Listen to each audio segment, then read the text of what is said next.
Bem-vindos de volta. Hoje, nosso especialista Matheus Delbon vai continuar nossa apresentação sobre o triângulo de políticas públicas. E nesse episódio, vamos abordar o tecnicamente correto. Matheus, a gente está pronto para avançar nesse conhecimento. Para começar destrinchando esse conceito, efetivamente, uma política, para ser tecnicamente correta, o que é fundamental, olhando pelo olhar da gestão.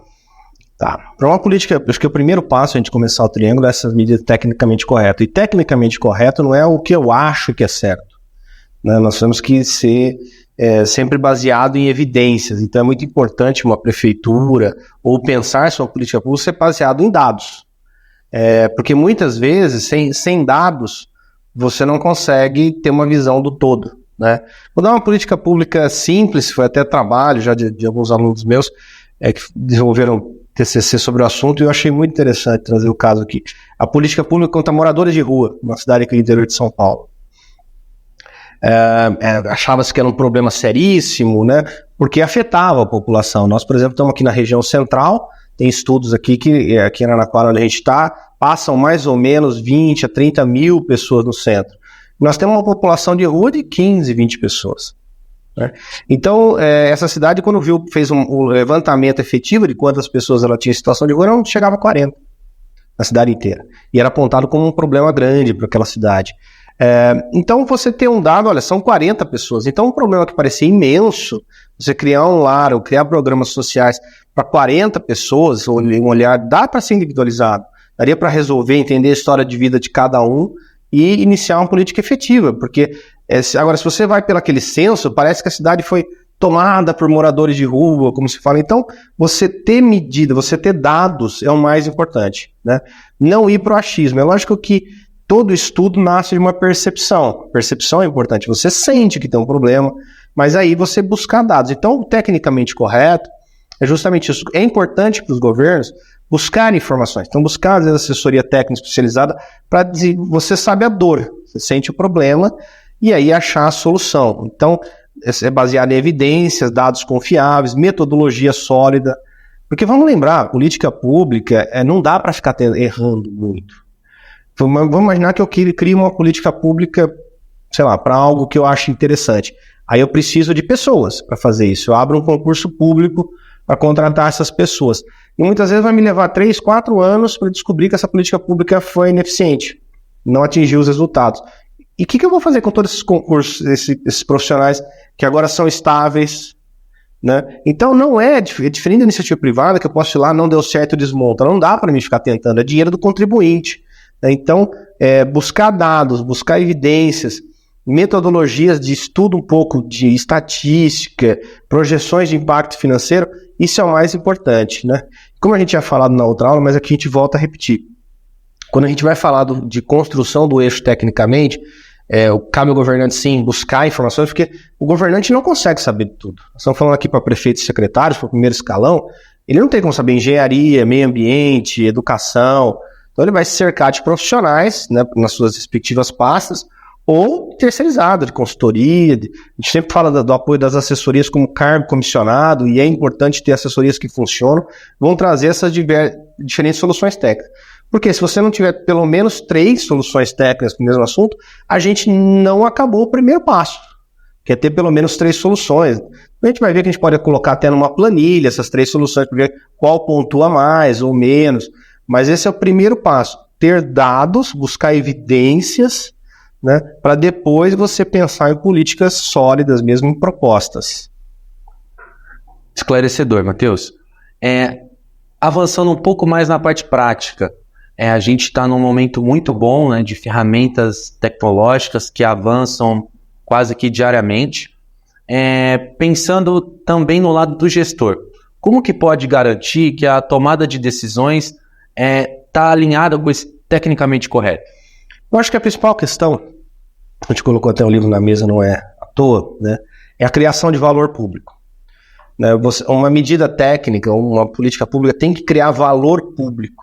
E o que é valor público? Isso é um pouco complexo, né? Porque o que é valor para uma empresa? Aquilo que gera lucro, gera resultado, gera ganho de mercado. E um valor público do cidadão? Então, esse debate é o mais importante. Eu vou dar um exemplo específico de uma cidade que a gente trabalhou essa questão do valor público, a gente pode até falar o nome, porque foi um caso de sucesso. Na cidade de Santos, né, você tem uma entidade que chama FUPS, que é uma entidade de atletas de alto desempenho, né, para patrocinar e tudo mais. E a pergunta vem, qual o valor público que ela gera? Ah, não, mas a gente tem atletas de alto desempenho. Mas isso, você está pegando dinheiro de impostos e colocando isso para atletas de alto desempenho. Qual o valor público que está sendo gerado para a população que está, de repente, na zona portuária ou em situação de vulnerabilidade? Que valor público está se gerando? Então, esse era um confuso para se olhar, porque você tinha uma política pública que dava resultado, eles tinham vários medalhistas, inclusive medalhistas olímpicos, ouro olímpico, né? Acho maratona aquática, se não me engano, foi ouro em Tóquio. Vários atletas campeões pan-americanos e diversas competições, ou seja, alto desempenho. Mas que valor público? Ao começar a ter esse olhar de valor público, começou a ver que, não, tudo bem, mas isso posso criar uma cidade, uma imagem de uma cidade saudável, estimular com que as pessoas pratiquem esportes. Ao você ter atletas de alto desempenho, isso gera um orgulho na cidade com relação ao esporte. Então, lógico, quem for a Santos hoje vai ver muita gente caminhando nos calçadões, com práticas esportivas, dezenas de atividades esportivas, porque o valor público que se busca, sim, é que encorajar a população a praticar esportes, a ter uma vida saudável, ainda mais Santos é uma faixa etária um pouco mais alta, uma cidade que tem uma população de terceira idade grande, então você, com isso, aumenta a qualidade de vida dele. Então, isso que é muito importante, conseguir enxergar o valor público, porque o custo-benefício é de acordo com o valor. Às vezes a medida é cara, mas o valor atingido é alto. E às vezes quando você não faz esse olhar sobre o que realmente gera valor para o cidadão, fica aqui porque você acha bonito. Nós temos que fazer isso não porque a gente já foi a cidade mais importante em determinado assunto, mas isso gera valor, né, para a população. Então eu acho que isso é o primeiro olhar técnico. Então toda medida que é tecnicamente correta é aquela que gera valor público, valor ao cidadão, valor às pessoas. E muitas vezes a mesma política, no caso da FUPS, essa política não mudou, só conseguiu se entender, ao saber qual o valor que eu gero, então eu preciso difundir mais, eu preciso ter ações de marketing junto com isso para que esse valor público possa ser efetivo. Não é só a medalha, porque o valor público não está na medalha. O valor público estava no servir de exemplo, no servir de motivação. Então aí você faz pequenos ajustes na política pública. Excelente exemplo. Em 20 anos de carreira, você passou por muitos municípios. Santos é uma cidade de destaque, acho que todo o território nacional, todo mundo conhece essa cidade. Mas nesses 20 anos você passou por diversos municípios, eu acredito. Como você diria para um gestor que está num município com características diferentes, que tem restrições orçamentárias distintas, aplicar o triângulo, aplicar os pontos do triângulo de desenvolvimento de políticas públicas? Primeira coisa, fazer brainstorm, toró de palpite. Reúne sua equipe. Se você tem assessoria, chame as assessorias. Se você não tem, chame pessoas da sociedade, associação comercial, terceiro setor, enfim, pessoas que possam colaborar. Não tire tempo, isso é o mais importante. Tem muitas vezes que eu ia, alguns prefeitos que eu chegava lá para dar consultorias 9 da manhã, marcavam, às vezes até mais cedo, 7h30. Qual é a solução? Você falou, calma. Não, mas eu tenho meia hora, eu não preciso de pelo menos 4. Então, tire tempo para discutir uma ideia. Às vezes o gestor vai estar com muita atividade, ele não tem tempo, ou acha chato fazer brainstorm. Porque assim, vai vir muita ideia boba? Vai. Vai ter ideia que vai ser descartada? Vai. Mas é importante. Depois que a gente pode se aprimorar, tem até um treinamento específico sobre formação de brainstorm. Mas tire 4, 5 horas com a sua equipe exaustivamente para ter ideias. Você já vai conseguir sair de uma reunião dessa com a equipe que você tem, com ideias muito diferentes daquelas primeiras. Então esse é o primeiro passo, ter calma, né, em abordar soluções, ouvir, não querer impor, não achar que tem...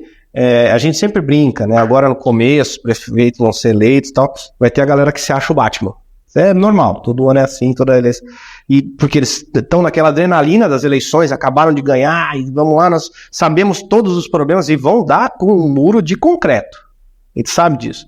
Lá para maio, julho, eles estão mais calmos e normalmente suscetíveis a fazer framework, a discutir as ideias. Não, porque a gente sabe como resolver, porque somente quando entrou um governo diferente, nós vamos fazer tudo diferente. E vou descobrir que não consegue fazer um governo tudo diferente. Vai herdar os mesmos funcionários, vai herdar a mesma máquina, né? Então, agora, quem fizer essa leitura, você que está assistindo esse curso antes, vai ganhar 6 meses de governo.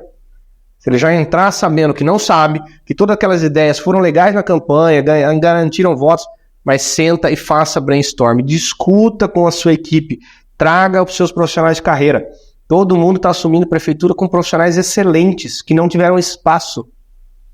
A hora que você chama esse pessoal, por exemplo, a gente abordou alguns assuntos, como, por exemplo, moradores de rua, você trazer o pessoal da assistência social, tem gente que está 20, 30 anos discutindo o problema, eles têm ideia, só que nunca foi chamado para falar. Então, o primeiro passo, ouvir. Fazer brainstorm e anotar 10 ideias. Eu falei, a gente precisa ter 3, mas a gente pode ter 10, 20, 30, não tem problema. Então, primeiro passo isso. E tire tempo na agenda. Parece bobagem e existe, a gente tem essa valorização de que aí eu tenho meia hora, não sei o que, como se fosse muito importante. Vamos lembrar, ser prefeito não é um cargo importante. Gerir a vida das pessoas é algo importante. Então fazer bem feito esses 4, 5 horas ou até um dia inteiro vão te poupar meses de governo, de bater a cabeça, de voltar, né? Tenha calma. Se não quer fazer, se não consegue ter agenda, peça que os secretários, que o primeiro escalão conduza reuniões de brainstorm, de toró, de palpite, né, como isso vai sendo feito, anote. Eu tenho certeza que você chegar na prefeitura de você, buscar ali no planejamento, vai ter gente que sabe fazer um brainstorm, estudou sobre o assunto e vai conseguir fazer um brainstorm muito bem feito. Então, e aí você vai explorar as alternativas, né? Financeiro, vai ter ideias excelentes que são muito caras. Então, ao fazer o brainstorm, você já vai ver que os outros eixos do triângulo vão começar a aparecer. Essa solução é ótima, vamos construir algo muito mirabolante, né? Mas isso financeiramente não é viável. Eu vou dar um exemplo interessante para a gente ilustrar essa questão do brainstorm, acho que um exemplo fica melhor.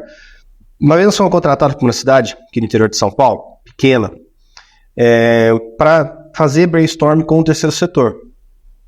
Porque eles pediam coisas muito grandes, o município não tinha como atender, mas ele não queria falar simplesmente não, ele queria dar alternativas. Então falou, vamos buscar alternativa. E eu lembro que veio a APA, Associação Protetora dos Animais, que queria praticamente que a gente fizesse um resort canino municipal, e até falava, indicavam a área da prefeitura que isso podia ser feito.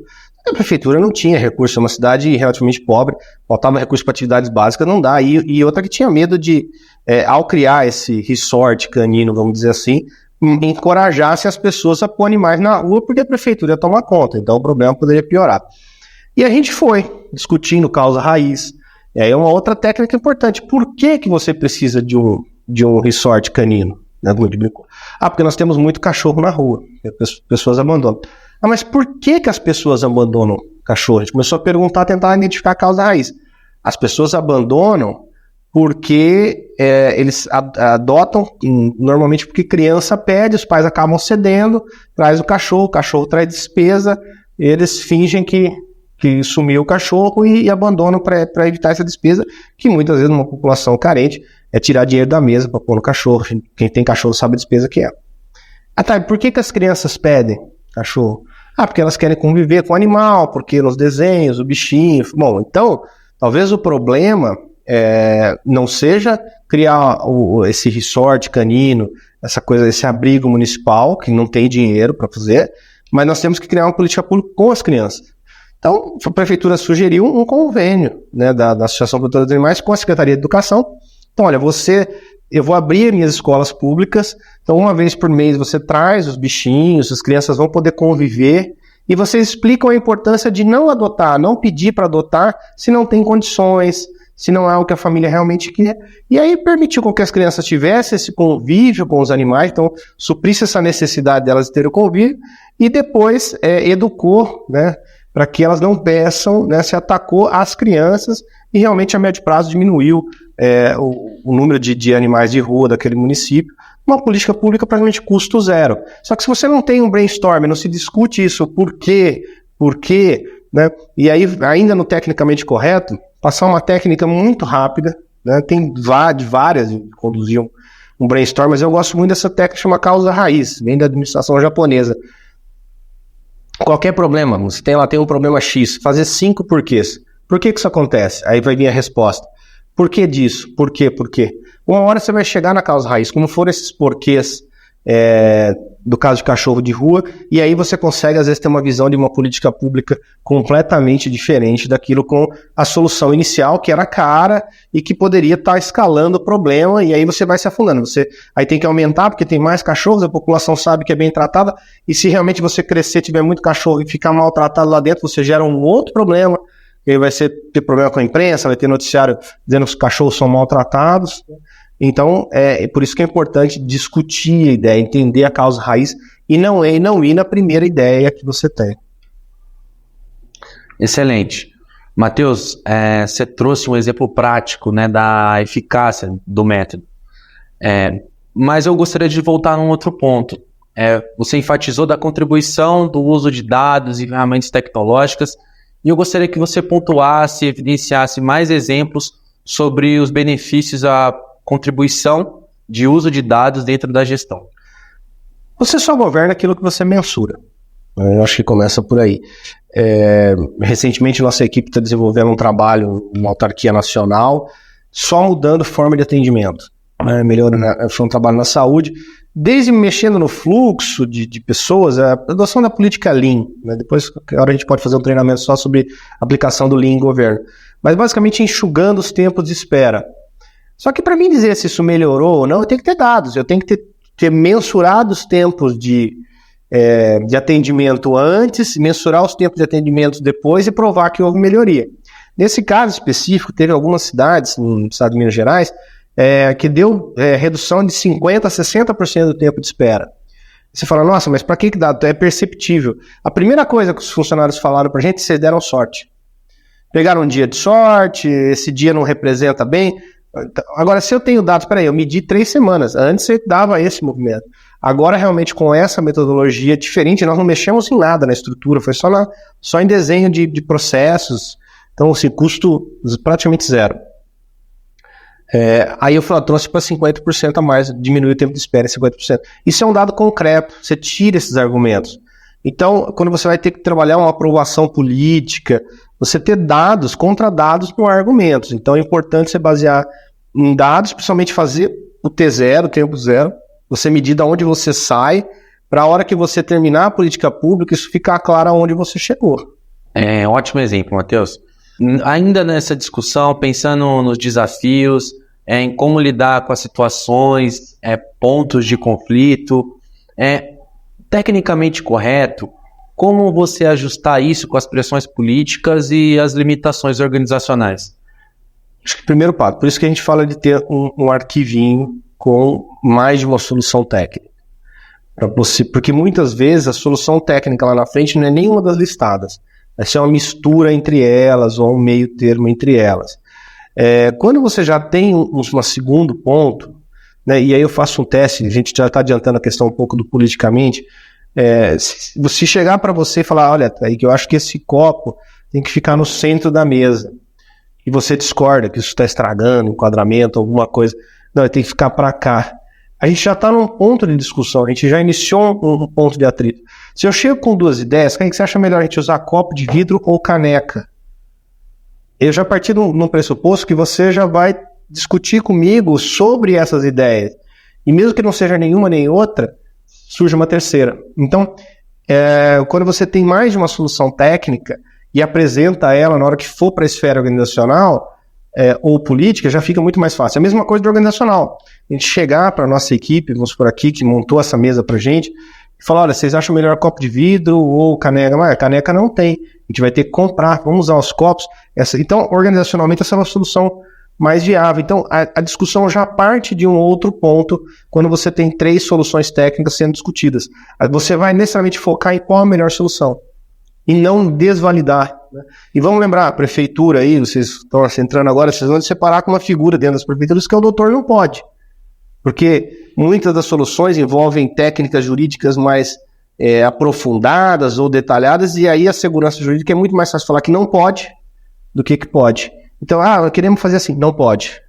E pronto, já se instaurou um impasse, a procuradoria que é um problema, a assessoria que não funciona.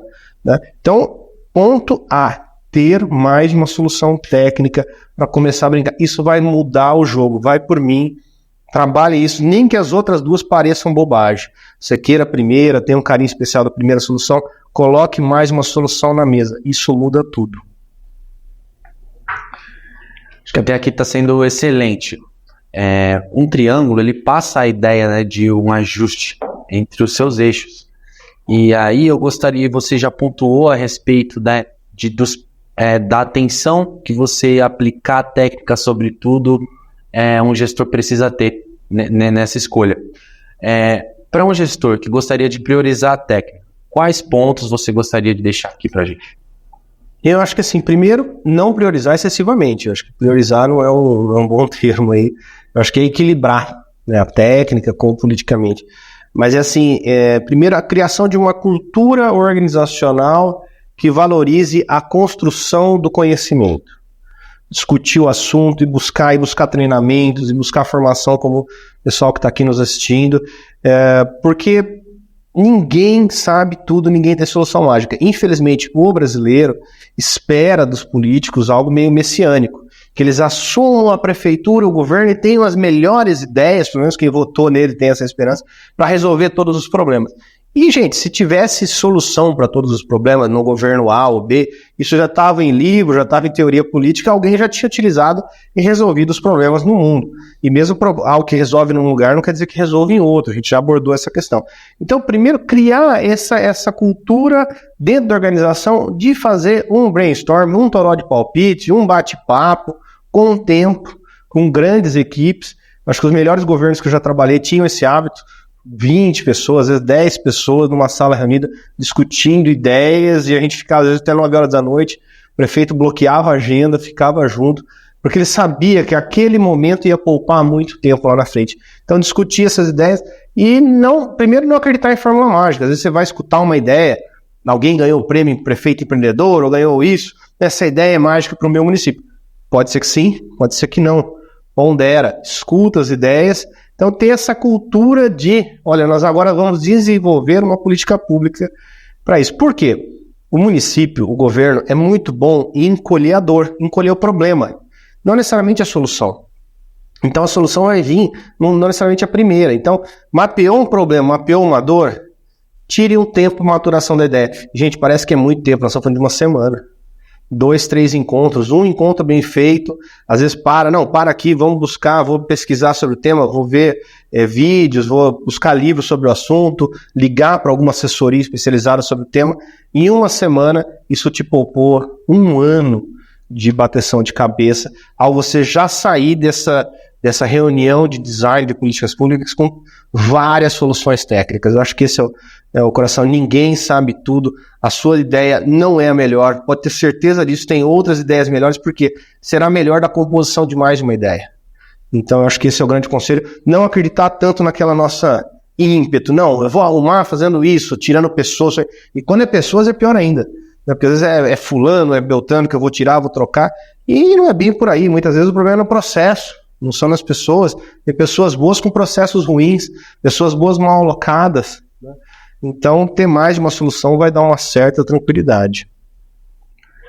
Matheus, agradeço, muito obrigado. Acho que a apresentação, a abordagem que você trouxe sobre o eixo tecnicamente correto foi muito esclarecedora, muito positiva, tanto na parte técnica, mas os seus 20 anos de carreira, você trouxe excelentes exemplos, vários contextos, e a gente encerra por aqui essa primeira parte. E fica aí para vocês pensarem a respeito, iniciar a aplicação das sugestões do nosso consultor técnico. E no próximo episódio vamos explorar o eixo politicamente sustentável.